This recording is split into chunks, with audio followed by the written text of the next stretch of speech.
बिस्मिल्लाहिर्रहमानिर्रहीम। नाजरीन आदाब, असर टाइम्स के वर्ल्ड न्यूज़ में आपका खैर मकदम है। जैसा कि आप जानते हैं कि इस वक्त मिडिल ईस्ट के हालात बहुत ज़्यादा ख़राब हो रहे हैं और पूरी दुनिया का मीडिया सिर्फ एक ही बात कह रहा है कि किसी भी वक्त जो है जंग हो सकती है।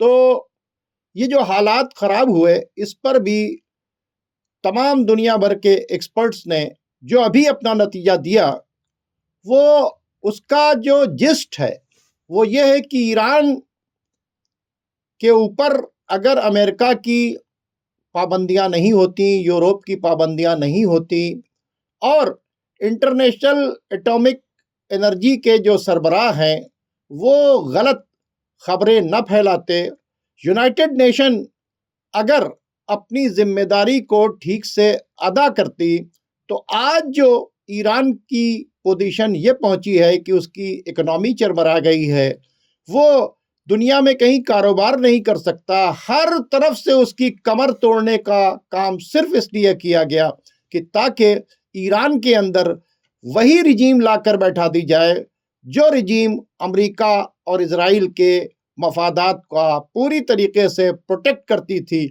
और ये आज पूरी दुनिया ने देख भी लिया कि जिस तरह से रज़ा शाह पहलवी के लड़के को लाने के लिए अमेरिका और इजराइल बेचैन हैं और उसका जगह जगह वेलकम किया जा रहा है, और किसी से ढकी छुपी बात नहीं है कि अमेरिका और इजराइल को ईरान के अंदर शाह की हुकूमत के अंदर बहुत ज़्यादा फैसिलिटी दी गई थी। तो आइए इन तमाम मामलात पर बात करने के लिए हमारे साथ हमारे मेहमान, हमारे दोस्त जनाब सैयद सुलेमान अहमद साहब मौजूद हैं। उनका इस्तकबाल करते हैं। आदाब सैयद सुलेमान अहमद साहब जी। हालात इस वक्त बद से बदतर हैं जी, आप देख रहे हैं जी। और ईरान ने जिस तरह से जंग को टालने की कोशिश की, अमेरिका के साथ नेगोशिएशन भी किया, और जिस वक्त नेगोशिएशन हो रहा था उसी वक्त अमेरिका के ने और इजराइल ने ईरान के ऊपर अटैक किया। ठीक है, लगातार ये धोखा दे रहे हैं। फिर ये प्रोटेस्ट कराकर बाकायदा तौर के ऊपर प्रोटेस्टर से कह रहे हैं घबराना नहीं, हम ऑन द वे हैं, हम आ रहे हैं, सपोर्ट कर रहे हैं। ये सब कर रहे थे। आखिरकार ईरान ने थक हार कर ये तय कर लिया कि अब इनसे आर पार की जंग लड़नी है। और चूंकि ईरान को पहले दिन से पता है कि उसको अगर कहीं से नुकसान हो सकता है तो गल्फ में फैले हुए जो अमेरिका के बेसेस हैं यहाँ से उसको नुकसान हो सकता है, इसलिए उसने उसको उड़ाने का फैसला कर लिया। और चूंकि पिछले 12 दिन की जंग में उसने कतर के बेस के ऊपर अटैक भी किया था, इसके वजह से अब सब लोग घबराए हुए हैं कि ईरान मानेगा नहीं, अटैक कर देगा। और उन्होंने अपने पड़ोसी ममालिक से ये कहा कि भाई अब आपके बेसिस से अगर अटैक होंगे तो फिर अब हम उसे उड़ा देंगे। ये लास्ट वार्निंग दे दी। ठीक है, और इस वार्निंग के बाद आप देख रहे हैं कि कतर में, सऊदी में हर जगह हलचल मची है। इसको आप कैसे देखते हैं?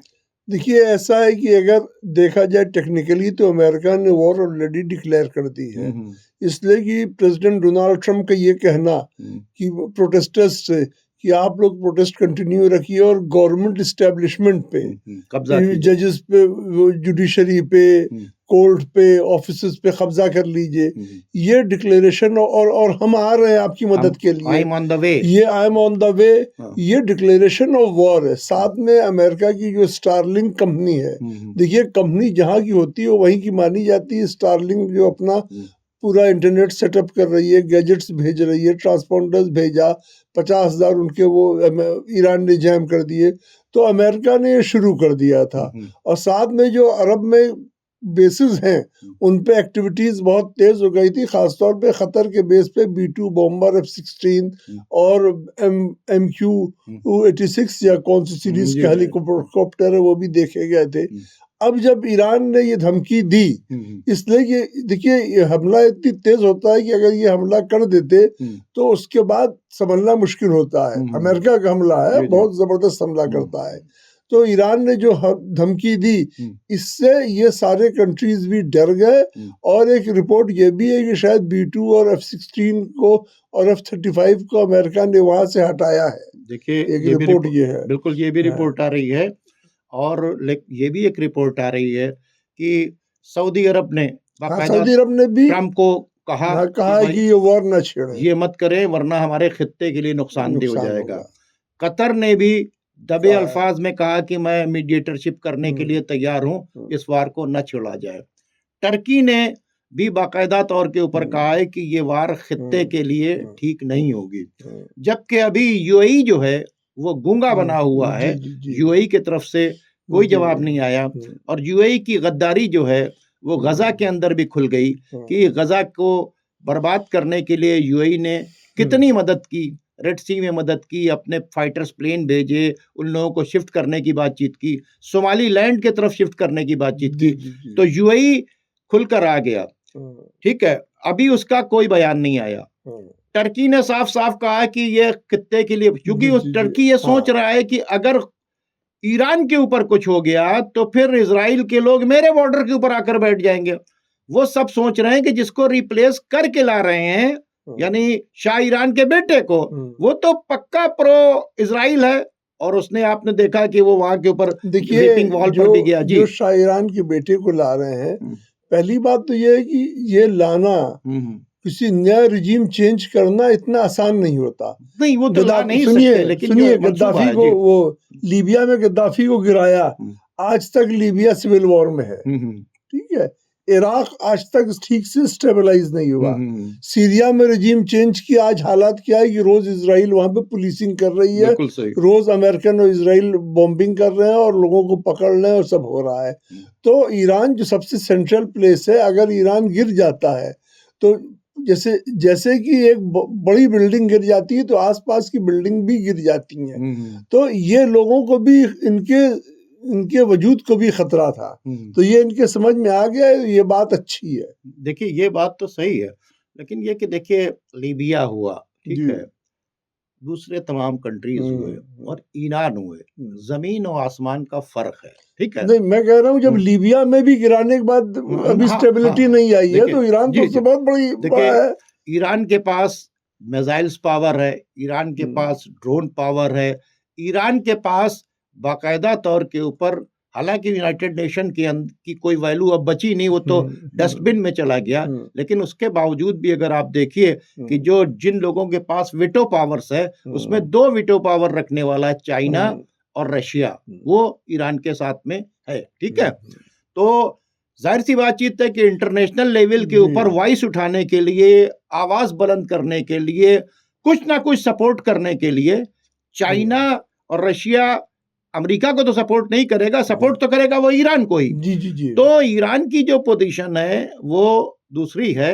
ये एक ख्वाबो ख्याल है कि वो ईरान को वो कर लेंगे, लेकिन अब उसके बावजूद भी जंग टल नहीं रही है जी। और उसने साफ साफ ये बात कहा है ट्रंप ने कि मैं दुनिया के किसी कानून को नहीं मानूंगा।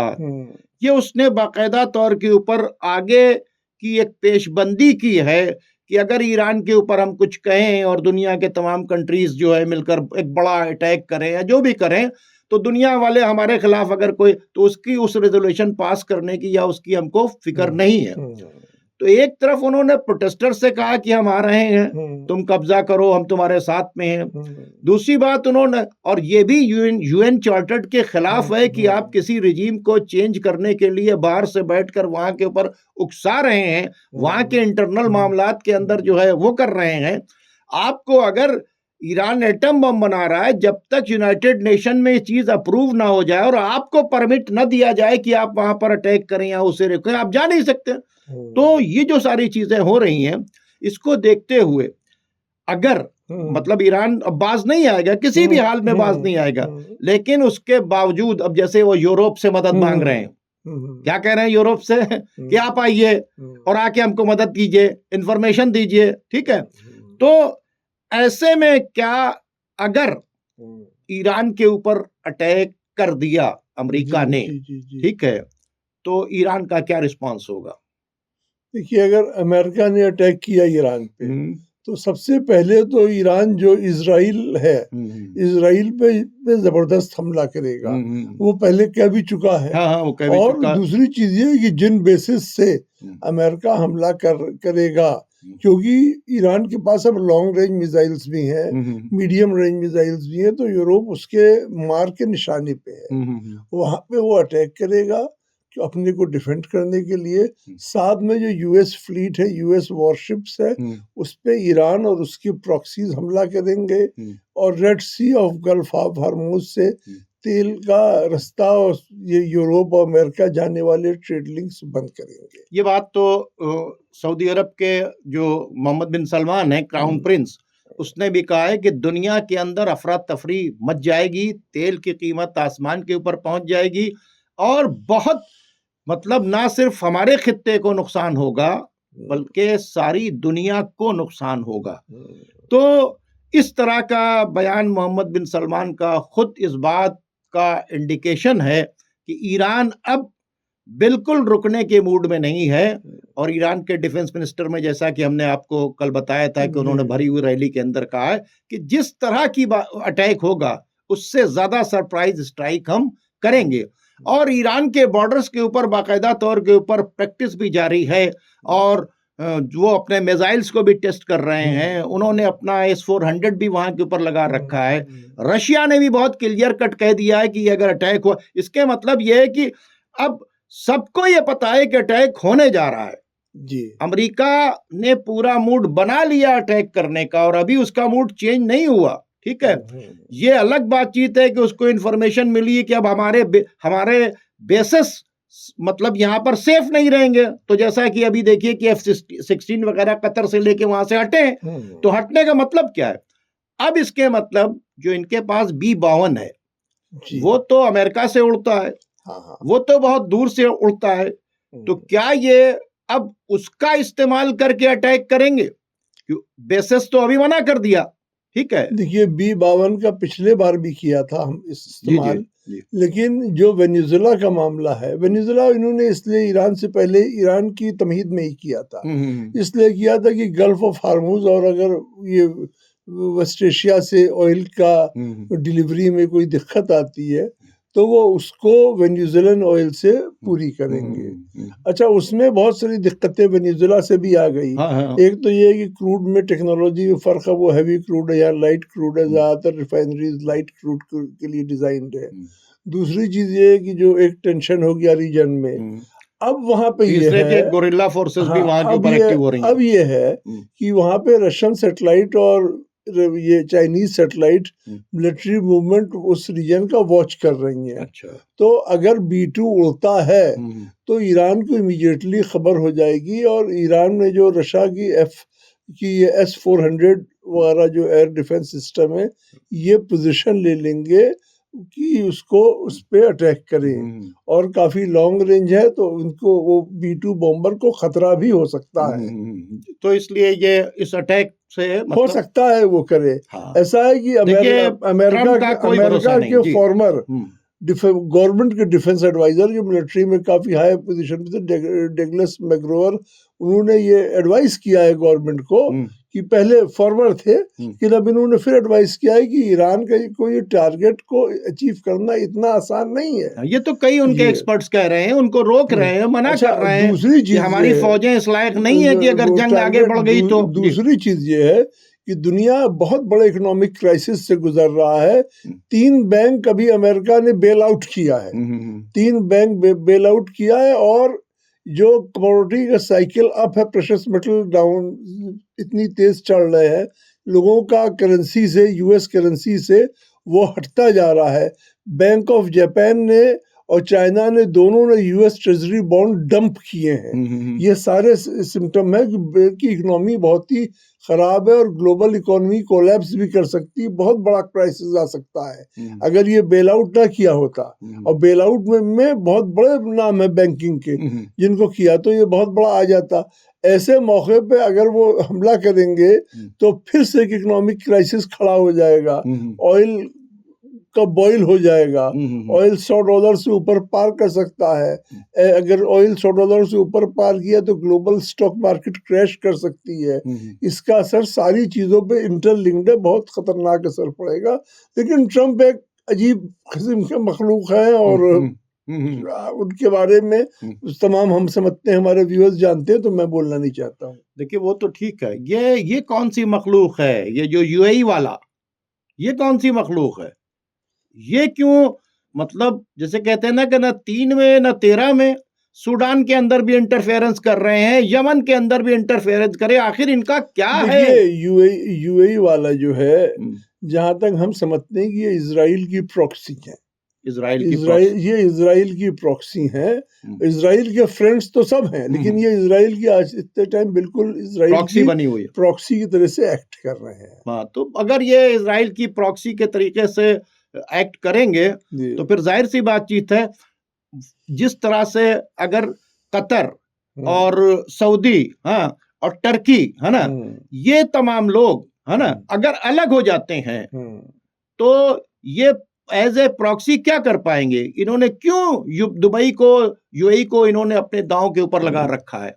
इसकी वजह क्या है? आखिर इनको क्या मिल रहा है इससे? सऊदी अरब से भी अभी ये टकरा गए, सोमालीलैंड को लेकर इनसे अरब के किसी स्टेट से नहीं बन रही, तमाम लोग नाराज हैं, कुवैत भी, बहरीन भी, जॉर्डन भी, मतलब कतर भी। ये जो सोमालीलैंड वाला मामला वो इस पे सब इनसे नाराज हैं और अब धीरे धीरे इनके सारे राज खुल रहे हैं। अच्छा, एक इस स्टेटमेंट में बहुत अच्छी बात आई है कि सऊदी अरब ने वगैरह ने कहा है कि यही नहीं कि हम अपने अड्डे ना इस्तेमाल करने देंगे, हम अपनी एयर स्ट्रिप भी अमेरिका को यूज नहीं करने देंगे। तो ये बयान आया है और अगर ये बिल्कुल लास्ट स्टेज है, अगर इसके ऊपर अरब कंट्रीज अभी नहीं स्टैंड करते और सिर्फ बयान दिया और प्रैक्टिकली इनका बेसिस यूज होता रहा तो क्या होगा?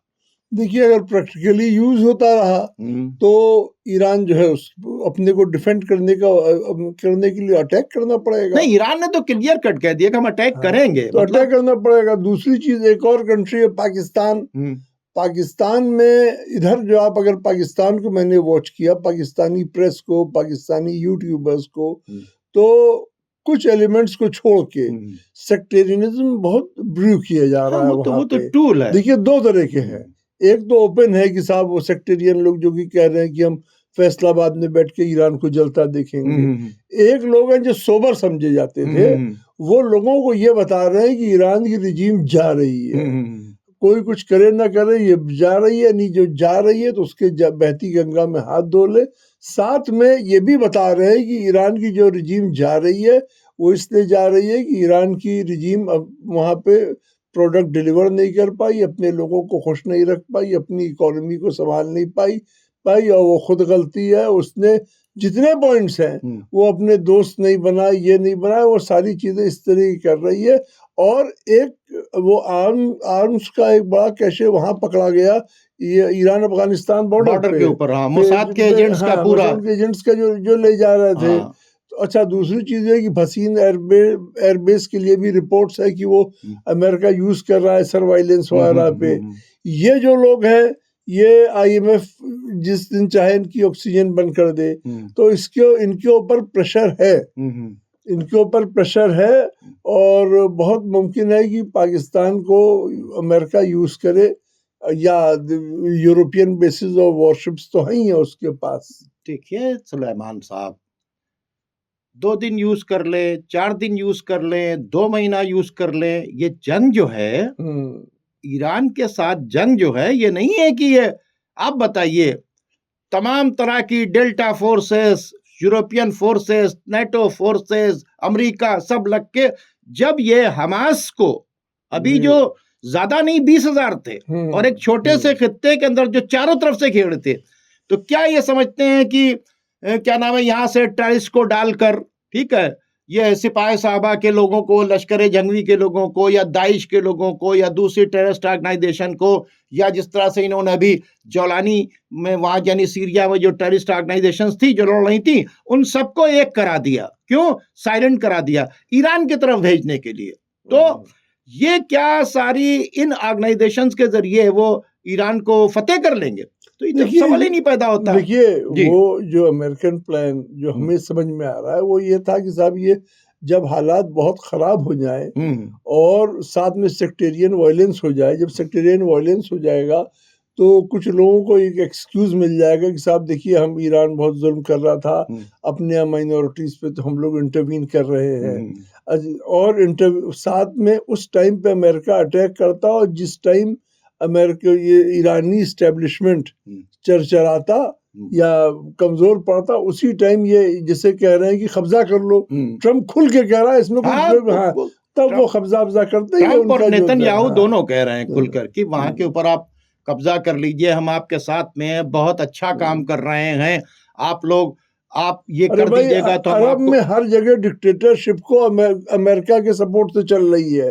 सब क्या डिक्टेटरशिप अमेरिका चलवा रहा है, यहाँ प्रोटेस्टर्स को सपोर्ट कर रहा है और प्रोटेस्टर्स को दूसरी जगह गोली मरवा रहा है। ये सब खुला खेल है। देखिए अमेरिका का जो मामला है अब वो पूरी दुनिया के ऊपर खुलकर आ गया कि ये जो इंसानियत की बातचीत करते थे, ह्यूमन राइट्स की बातचीत करते थे, इंटरनेशनल लॉ की बातचीत करते थे, अब सारी दुनिया ने ये देख लिया कि ये सारी तंजीमें अमेरिका अपने मफाद के लिए इस्तेमाल करता था।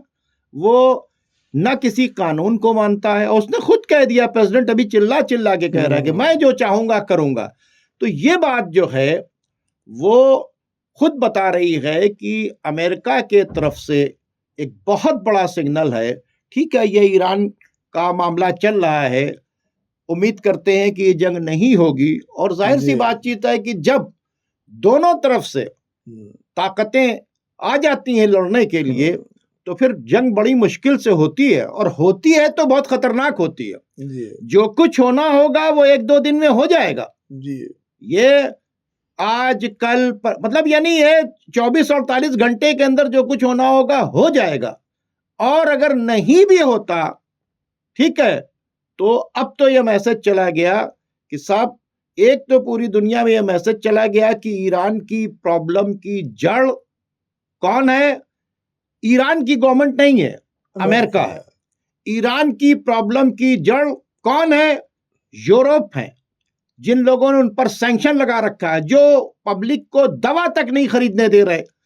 ये सैंक्शंस का असर किसके ऊपर होता है? पब्लिक के ऊपर होता है। गवर्नमेंट पर होता है बहुत कम, लेकिन यह कि सारा असर किस पर पड़ता है? पब्लिक को। तो ये एक मैसेज चला गया पूरी दुनिया में कि ईरान अपने करप्शन की वजह से, वहां के करप्ट लीडर्स की वजह से, या जनता के ऊपर दबाव बनाने की वजह से नहीं है। ईरान का प्रॉब्लम जो है वो अमेरिका और यूरोप कंट्रीज का क्रिएट किया हुआ है, और उसमें सबसे डर्टी रोल जो है वो यूनाइटेड नेशन का है कि जिसने जो है ये सब करने के लिए दिया। और दूसरी, international atomic energy Russia guarantee दे रहा है, चाइना गारंटी दे रहा है, G5 के तमाम कंट्रीज गारंटी दे रहे थे कि भाई ईरान एटम बम नहीं बनाएगा। स्पिरिचुअल लीडरशिप ने भी कहा था कि नहीं बनाएगा, इनसे नेगोशिएशन भी हो रहा है। लेकिन उसके बावजूद भी ऐसा लग रहा है कि जो इनका एजेंडा था कि हमें ईरान की रिजीम चेंज करना है और ईरान में pro America pro Israel regime लाना है। अब और जिस ये खुल के सामने आ गया, जिस तरह से ट्रंप और पहलवी, रजा शाह पहलवी का बेटा और नेतन्याहू एक जबान बोल रहे हैं। जी जी जी, बिल्कुल उससे ये पता चला कि ये लोग इसलिए काम कर रहे हैं कि वो ईरान जो फिलिस्तीनियों को सपोर्ट करता है, जो बैतुल मुकद्दस की आज़ादी की बातचीत करता है, जो इजराइल के, तो हम अगर उसकी रिजीम ही चेंज कर देंगे तो हमारे लिए तो ये सब कुछ जो हो रहा है ये ड्यू टू इजराइल हो रहा है। कैसा देखते हैं आप इसे? देखिए, इसमें आपसे हम थोड़ा सा डिसएग्री करेंगे। देखिए, यूएनओ, IAIA, सारी एजेंसीज को सब लोग जानते हैं कि ये अमेरिकन कंट्रोल्ड है, अमेरिकन क्रिएटेड भी है, क्रिएटेड कंट्रोल्ड है और रन बाय अमेरिका है। ये जो इतने लंबे सैंक्शंस का रिजीम चला, इसमें उस बेल्ट में दुनिया के 30 से 40% का ऑयल एंड गैस रिसोर्स है और एक बड़ी पॉपुलेशन भी है। तो ये जो अमेरिका ने सैंक्शंस चलाया, वहां के जो उसके अरब नेबर्स थे उन्होंने इस सैंक्शन को एंजॉय किया और बहुत खुश थे। वो खुश इसलिए थे कि ईरानियन तेल अगर नहीं बिकेगा मार्केट में तो मेरा बिकेगा, सप्लाई कम रहेगी, मेरा हायर वो उस पर रहेगा। सारे खुश थे, सब ने अमेरिका के साथ बहुत कोऑपरेट किया। अगर ये लोग चाहते और सैंक्शंस को ना मानते तो इनके ऊपर अमेरिका सैंक्शन नहीं लगा सकता था, लेकिन ये लोग अमेरिकन प्लान के पार्ट थे, उसको एग्जीक्यूट करवा रहे थे। देखिए, किसी भी क्रिमिनल लॉ में गैंग लीडर के अलावा गैंग मेंबर्स भी जो है तभी मुकदमा होता है। तो ये सब लोग बराबर के शरीक है, ये सब लोग थे और अभी भी हैं। अभी भी अभी जो लोग समझ रहे हैं कि वो जाग गए तो अभी भी कहते हैं कि हम सैंक्शंस को नहीं मानते, हम ईरान में सप्लाई भेज रहे हैं सामान की। कोई नहीं कह रहा है। इजराइल को सारी सप्लाई, जेनोसाइड होने के बावजूद भी सप्लाई मेंटेन है। इंटरनेशनल क्रिमिनल कोर्ट का फैसला होने के बावजूद भी वो अपना आजादी से घूम रहा है। आज अगर international criminal court Benjamin Netanyahu को उठाकर जेल में भेज दे तो आप यकीन मानिए कि दुनिया भर की सारी प्रॉब्लम खत्म हो जाएगी। ये जो कुछ कर रहा है अमेरिका, एक जो ज़ायनिस्ट लॉबी है, वो लॉबी जो ग्रेटर इजराइल बनाना चाहती है, वो लॉबी जो बेंजामिन नेतन्याहू को सपोर्ट कर रही है, आज जो कुछ कर रहा है ट्रंप, वो इसलिए कर रहा है कि बेंजामिन नेतन्याहू जो उससे कराना चाहता है वो कर रहा है। खत्म हो गया था गजा का मामला जो था, हमास ने ही कमर तोड़ दी थी, हिजबुल्लाह ने ही कमर तोड़ दी थी, हौती ने ही कमर तोड़ दी थी, हजद शाबी ने ही कमर तोड़ दी थी। लेकिन अमेरिका, ब्रिटेन, कनाडा के जहाज भर भर के आते रहे, उनकी फोर्सेस आती रहीं और उन्होंने पूरी तरीके से इजराइल की हर जुल्म के ऊपर आंख बंद कर रखा था। एंटोनी गुटरेस सिर्फ बयानबाजी कर रहे थे, इंटरनेशनल क्रिमिनल कोर्ट सिर्फ ऑर्डर कर रही थी और कोई उनके ऊपर कार्रवाई नहीं कर रहा था। नतीजा आपने देखा कि वेनेजुएला के सदर को उठाकर वहां महल से ले आए, ईरान के अंदर लगातार प्रोटेस्ट करवा रहे हैं, उसको सपोर्ट कर रहे हैं, वहां पर रिजीम चेंज करने की बातचीत कर रहे हैं। और आज इस वक्त जब हम लोग बात कर रहे हैं तो ईरान के ऊपर हमला करने के लिए पर तौल रहे हैं और पूरी तरीके से यूरोप भी साथ में खड़ा है। इस बात को टर्की को भी समझ लेना चाहिए, जो नाटो का मेंबर बन के खड़ा हुआ है। तमाम अरब कंट्रीज को भी देख लेना चाहिए, सबक सीखना चाहिए कि ये किसी के नहीं हैं, ना अमेरिका और ना इजराइल। आपको खुद मजबूत होना पड़ेगा। आपको डराया गया कि आपको ईरान से खतरा है और ये कह कह के अरब मुल्कों को डराया गया, उनसे पैसे भी लिया गया, वहां बेसेस भी बनाए गए। और आज ये है कि अगर जंग छिड़ जाए तो आप यकीन मानिए कि वाशिंगटन को उतना नुकसान नहीं होगा जितना सऊदी अरब को होगा, जितना यूएई को होगा, जितना जॉर्डन को होगा, जितना कतर का होगा, क्योंकि ईरान ने पूरी तरीके से तैयारी कर ली है और वो आखिरी सांस तक लड़ने के लिए तैयार है। हमारी फिर ये दुआ है कि खुदा करे कि ये जंग न हो, क्योंकि जंग जो है फायदा नहीं बल्कि नुकसान लेकर आती है। नाज़रीन, अब आप हमें और हमारे मेहमान को इजाज़त दीजिए। खुदा हाफिज़।